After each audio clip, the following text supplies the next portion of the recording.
hospital, and people were able to give me testimony of what happened that morning.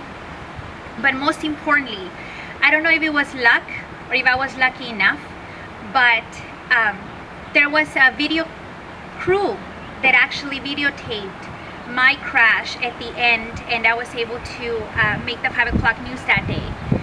It's not the reason why you want to be on the news, but I made it at the 5 o'clock news because of the crash. There were certain things that happened that morning, I think, that led up to the accident. There was a little bit of bad weather, I was running late, and there was a split-second distraction when I was about to crash. That morning gave me a couple of seconds that I cannot relive in my memory, but in my subconscious, I keep thinking about them every single day. Some of the accounts that were in the police report say that I was going north and there was a car that was going to turn south. He got on my lane and I hit them. The police report says that instead of me hitting the brakes, I hit on the gas, I slammed on it, so I hit them with a lot more force and a lot more speed. We spun out of control and somehow my vehicle ended up facing south. That is the quick and easy version of events for you. But what I've had to live through in over 10 years is a lot more detailed. I do have a little bit of glimpses in my head. I remember a car, I remember a burgundy car, I remember a man with a red striped shirt looking at me right at the split second when I was about to hit him. I remember a lot of white smoke, which I think it was from the airbag. And I think that I put those images in my head because I needed something in there, or they really did happen and they are real, but I'll never know. I was pinned to the dashboard right at the impact. My knees ended up under the steering wheel. My hand ended up smashed. My face was saved because I was wearing a seatbelt. So I cannot thank enough the inventor of a seatbelt, specifically the way that it was made.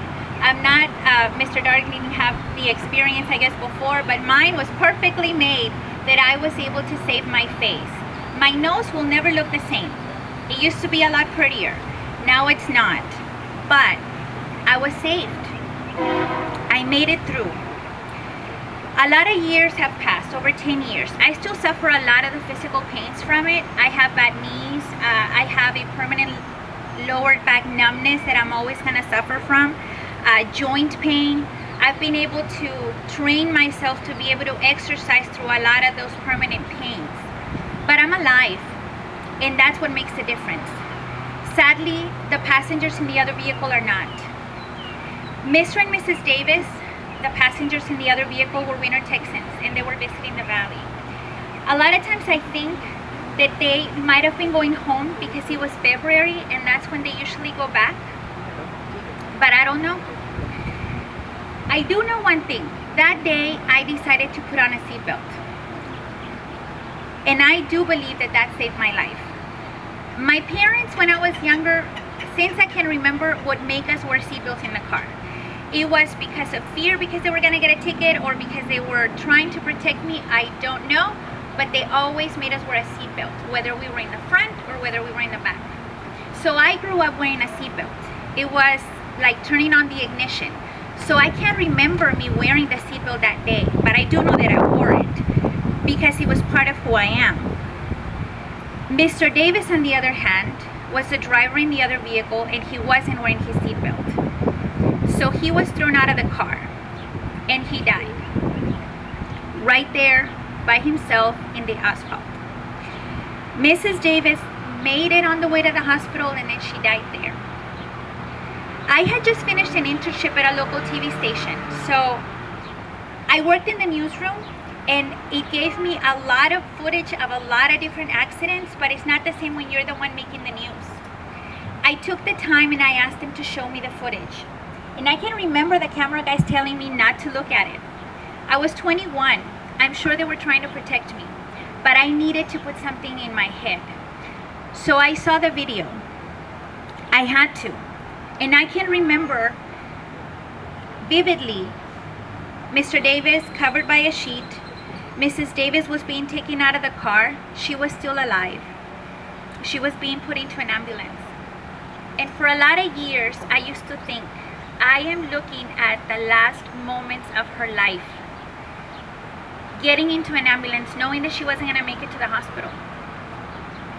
And it was my car that hit hers. I can't remember when the doctors told me that I was the only survivor. And I think that I erased that too, because I didn't want to know. I can't remember investigators going to my house, asking me questions. But days later, they took me to the junkyard for me to pick up my things from my car. And I remember standing in front of that crashed metal, twisted metal, and just wondering, how did I make it out of this? I couldn't even get into my things in there. I couldn't get my phone. Everything was tangled up in there. I just left everything behind.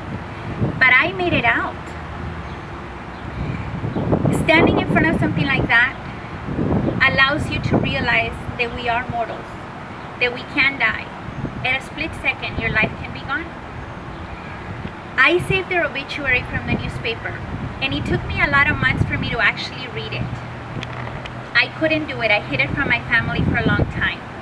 And it took me a lot of years of therapy to actually allow myself to cry over what happened. I was only 21 years old, and I had to think that they had family and friends like me, that they had kids back home, that they came here and were not going to be able to go back home alive. They went back home to be buried. But I went back home to my parents. And that has been a difficult thing to swallow for a long time. It took me a lot of years to talk about it because I suffered from a lot of guilt and a lot of pain. And I'm glad that you guys gave me the opportunity to talk about it today. At the end of all of this, at the end of so many years, it was just a terrible, terrible accident. And I admit it, that sometimes I would think if I had done something different, maybe things would have been different, but I'll never know. But I do know this. I was wearing a seatbelt. It's a simple device that all of the vehicles have. And I knew that I had to wear it that day. Sometimes people think that it's such a drag to put it on. It's gonna wrinkle my shirt. Who knows? But you have to think about it. It could save your life. And the important thing is you are an adult, but your children, they don't know any better. So if you can do what my parents did and teach your children to wear a seatbelt, you could save their life. Because I know my parents saved mine by teaching me to wear it every day. This experience has changed my life. It changed me forever. I asked myself many times why life put me in that place at that particular time to be the one that participated in that accident. And through a lot of years, I realized that it is just life, and I've accepted that as part of it. I don't ask myself that question anymore, but I do know that I didn't move on and I didn't just forget about it. I changed my life. I made a lot of good changes. I don't know what it's like to text and drive. I don't allow any of my friends to text while I'm driving. I don't even listen to the music very loudly because I want to make sure that I can hear what's happening around me. I don't allow anyone in my vehicle unless they put on a seatbelt. I don't care what their excuses are. In my car, there's no excuses. You wear a seatbelt. I always tell them, you're my passenger and I am responsible for your life. And I truly and wholeheartedly believe that. To me, what matters is that when somebody's in my car, we get somewhere, wherever we're going, we get there safely. What matters to me today is that I am alive and I can be here today and tell you all about it. Thank you.